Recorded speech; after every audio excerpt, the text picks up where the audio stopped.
Tingin ko mas malakas siya ngayon. Feeling ko lang bakit? Di na siya nakakapag-marihuana sa ICC. Di ba? Hindi siya nakakapag-marihuana sa ICC, di na siya nakakagamit ng fentanyl kasi inaalagaan siya dyan. Eh sa Pilipinas, mga kaklir, nagbe-wake and bake yata to. Inamin naman niya nagmamarihuana siya, di ba? Di ba? Yun ba yan, mga kaklir? Pagka pamarihuana, wake and bake ang tawag. Sige nga, please. Nung una ko ito nadinig, hindi ko alam kung ano yun. Wait ha. Tingnan natin na ba ibig sabihin ng wake and bake. Wake and bake is the act or practice of smoking marijuana immediately upon waking. Ano, pagkagising? Paki-guide nyo ako. Pagkagising, magmamariwana. Breakfast po, attorney. Oh, so in other words, pagkagising, breakfast agad marijuana. O, tingin ko, di na yun nagagawa. Di natin Pangulong Duterte sa ICC, bawal eh. Ibang klase talaga itong si Kumare. Mukhang kailangan mo ng overtime ha. Parang kailangan mo talaga ng marami pang bayad. Kaya pukpukan talaga, todong-todo talaga kung banatan mo si PRD. Puking ina mo, Mars. Wala si PRD. Nasa dahig. 1 taon na mahigit. Konting kembot na lang, magdadalawang taon na siya doon. Napakatsipanga mo talaga. Napakatsipipay mo. Walang laman ng bunganga mo, kundi puro basura, putang ina mo. Ano ba, sa kwento mo ba, kino-confirm mo ba na wake and bake si PRD? Kinukumpirma mo ba na regular user ng Mary Jane si PRD? Kasi kung chumika ka, parang nandun ka eh. Kung chumika ka, parang kasama ka sa jamming eh. Putang na todo bigay na bigay talaga, matindi talaga. Nakaloka lang nito, Marsano, kung wala ka masyadong alam, alright, sa Mary Jane, huwag kang magtanong sa mga kaklear mong hayop ka. Magtanong ka sa anak ni Boy Agnas.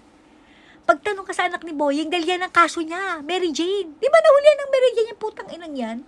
After 3 months lang na pagkakakulong, pinalaya din dahil lack of evidence daw. Lack of evidence ba? Sabi ng mga Bisaya, evidence.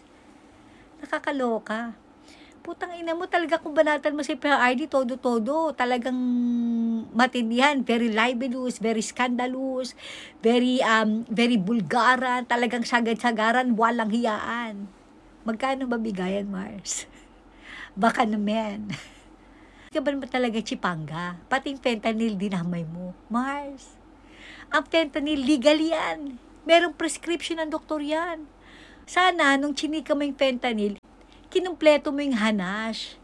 Kasi ginagamit yung PRD yan kapag hindi niya na natotolerate yung pain na nararamdaman niya. Kasi di ba nagkaroon niya ng aksidente before dahil sa kanyang motor-motor kinemirot ay klabush na yan. Kaya siya nag-fentanyl pag hindi niya na matolerate yung pain. Pero mare, para isama mo pa na hindi na siya nakakapag-fentanyl, hindi siya nakakapag-bake and wake sa ICC kasi bawal, putang ina mo. So kinukumpirma mo ba?